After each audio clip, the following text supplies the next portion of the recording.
Vale a pena comprar livros de programação? Eles são úteis? Eles nos ensinam alguma coisa de fato?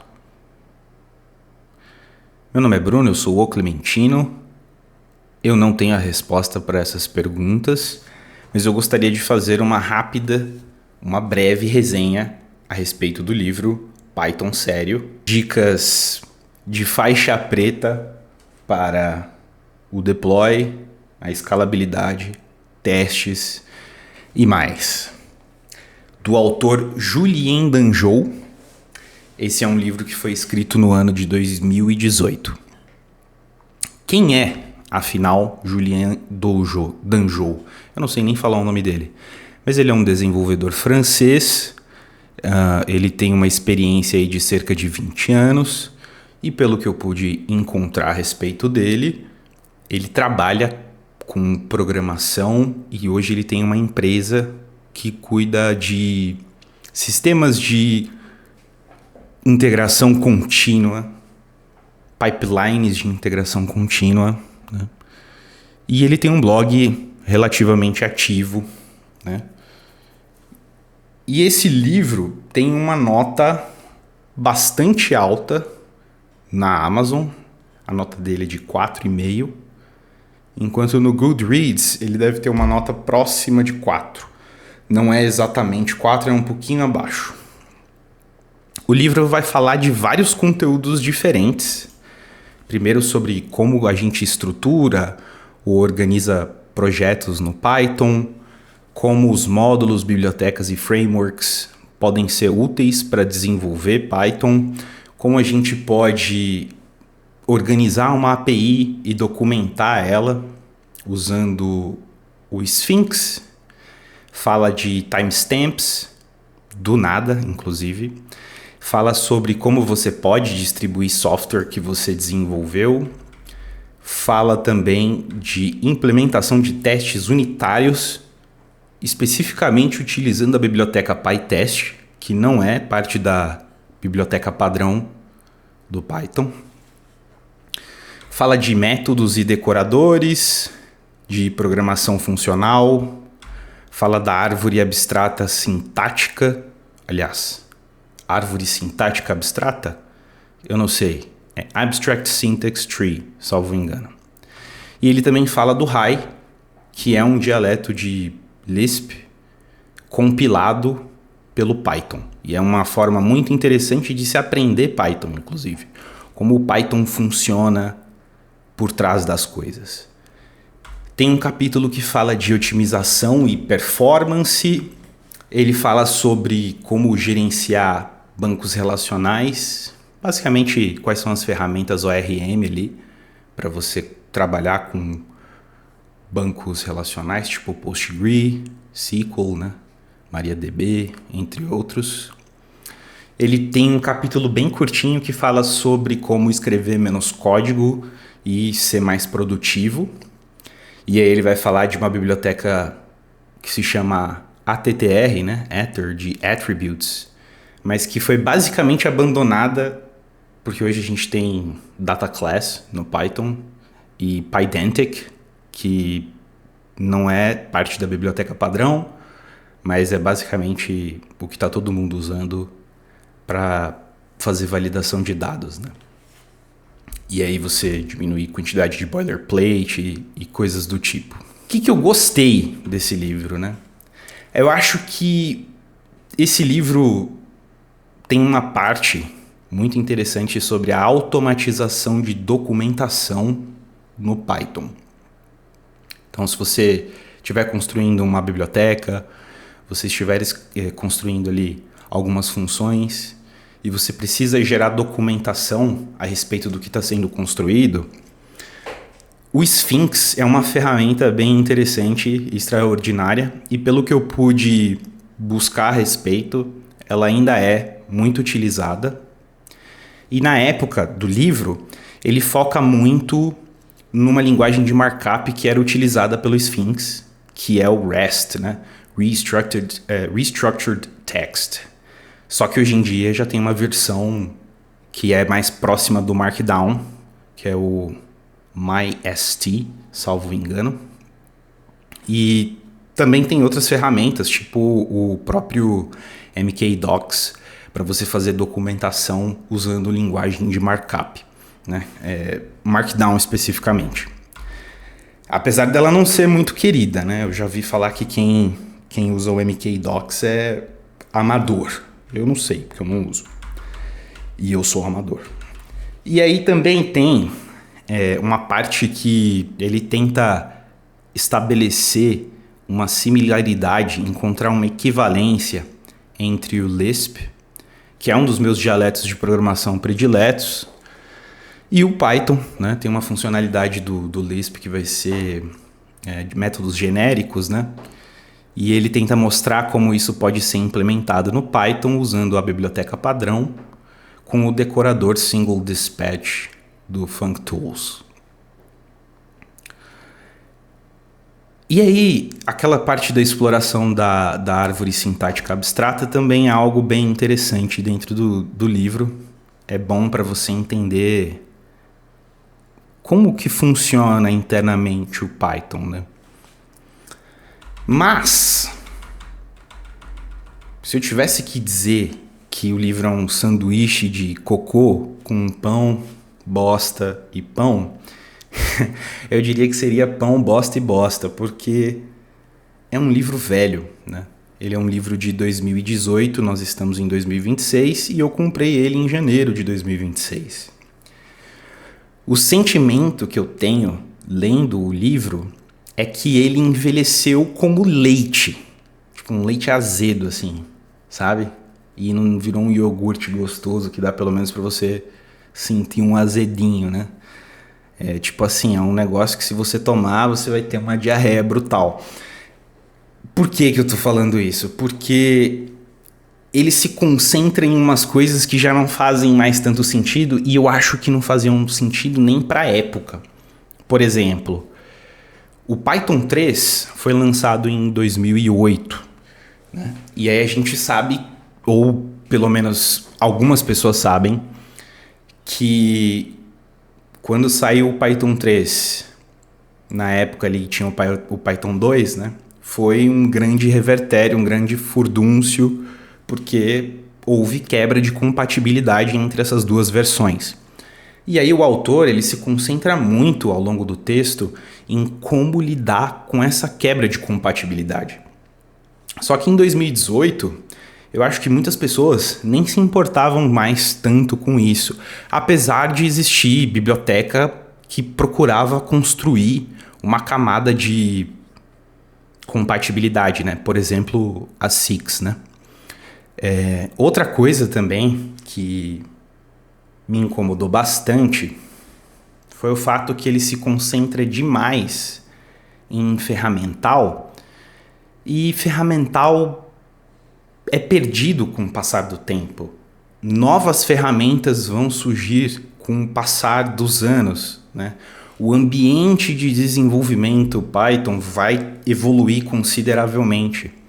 E aí esse tipo de livro envelhece muito, porque toda semana tem ferramenta nova, em especial agora, na era da inteligência artificial generativa, deve ter uma galera que está todo dia construindo as próprias ferramentas para resolver problemas que elas tinham, né?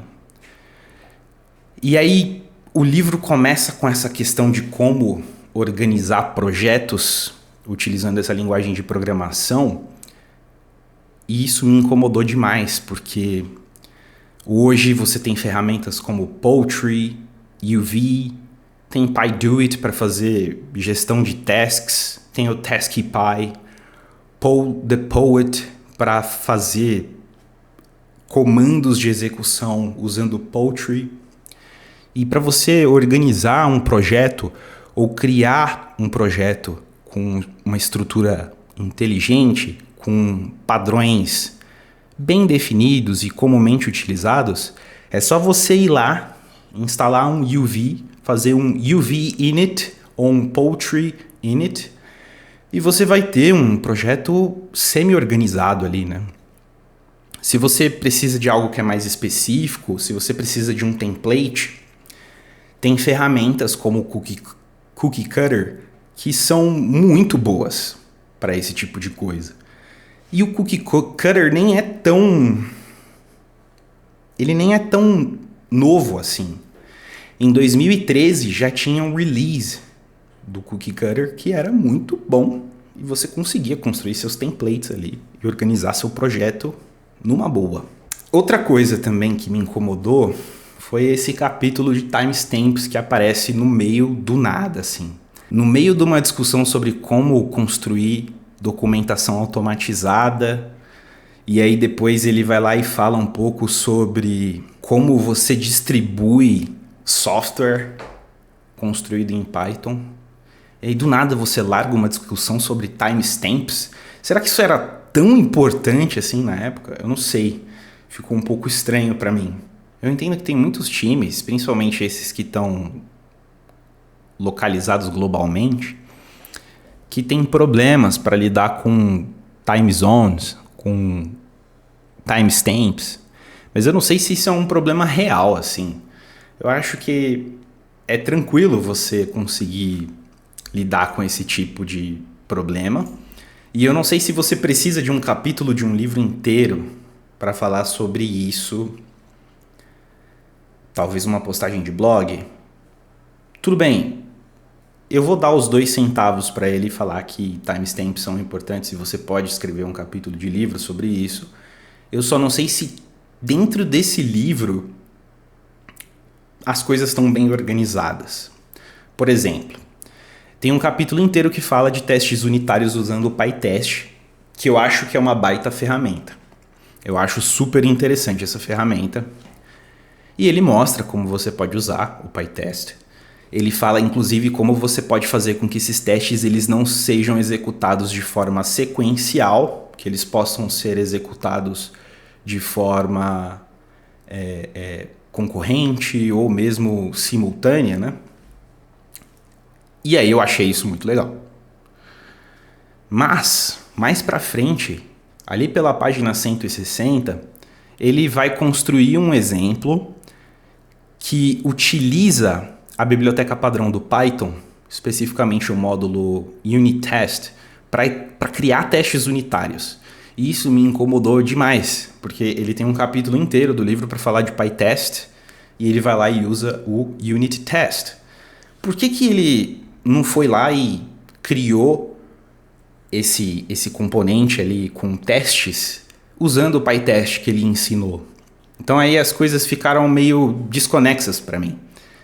Eu entendo, tá tudo bem, você pode usar as duas coisas, mas me parece que os capítulos foram escritos em períodos diferentes da vida dele, em momentos diferentes, e ele só juntou e colou tudo no mesmo lugar. Talvez aqueles capítulos eles fossem postagens de um blog, né? E aí ele foi lá e juntou. Eu não sei, porque eu nunca li o blog dele. E na verdade eu fico até pensando, né? Por que eu comprei esta bomba de livro, né? Afinal de contas. Eu comprei porque... eu não sei, às vezes eu compro livro. Esse foi um livro que não foi tão legal pra mim. Eu não gostei tanto. E eu fico pensando se às vezes vale a pena comprar um livro.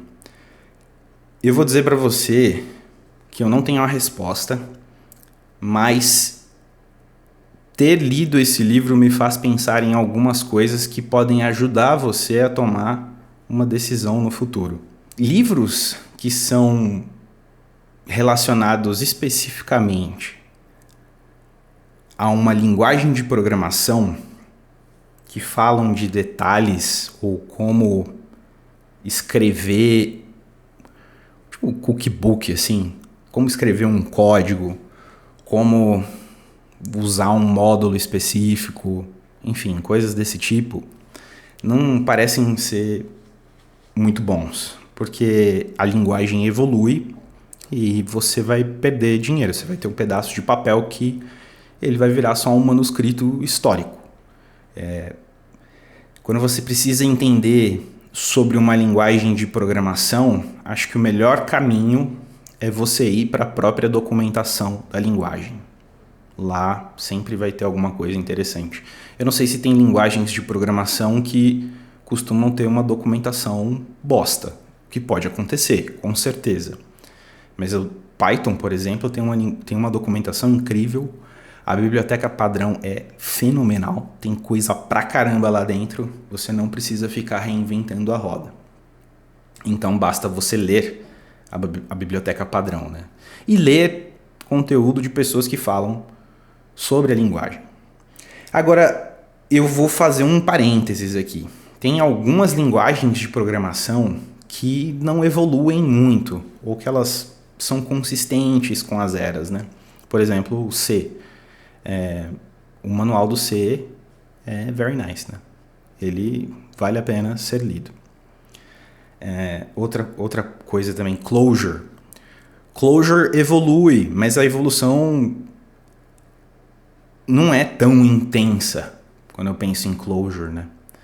Por exemplo, quando eu cheguei a comprar o Clojure for the Brave and True, que é um dos livros ali que são famosos, porque ele é engraçadinho, também é da No Start Press, igual esse livro Python sério.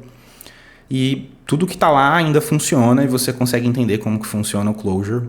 Você vai ver que os livros de Clojure eles não atualizam com frequência, porque não é uma linguagem que muda muito. Eu lembro que a maior diferença entre Clojure for the Brave and True e aí quando eu fui olhar o estado do Clojure era sobre qual ferramenta utilizar para fazer compilação de código. Porque na época o livro sugere para usar o Leiningen, que é uma dessas ferramentas que são utilizadas. Só que o Clojure meio que já resolveu isso e tem o DePsEden, que é a alternativa. Então, às vezes, tem linguagens ali que os livros não vão envelhecer tanto, né? E aí fecha parênteses. Então, antes de você comprar um livro, vê se ele não é muito velho. E não concentre-se tanto em comprar livros que são sobre uma linguagem de programação em si. É mais tentar focar em livros que tratam de boas práticas, de conceitos que são meio que universais. Por exemplo, O Programador Pragmático. É um baita livro. Mas deve ter livro de Python que seja bom e que não tenha envelhecido como leite, tá? De cabeça aqui eu consigo pensar no Python Fluente, do Luciano Ramalho, que é um baita livro. Eu acho muito bom. Mas é isso, eu acho que essas são as reflexões que eu tenho. Eu espero que elas te auxiliem a tomar uma decisão no futuro e que tenha alguma informação relevante para a tomada de decisão na sua vida. Tchau, até a próxima.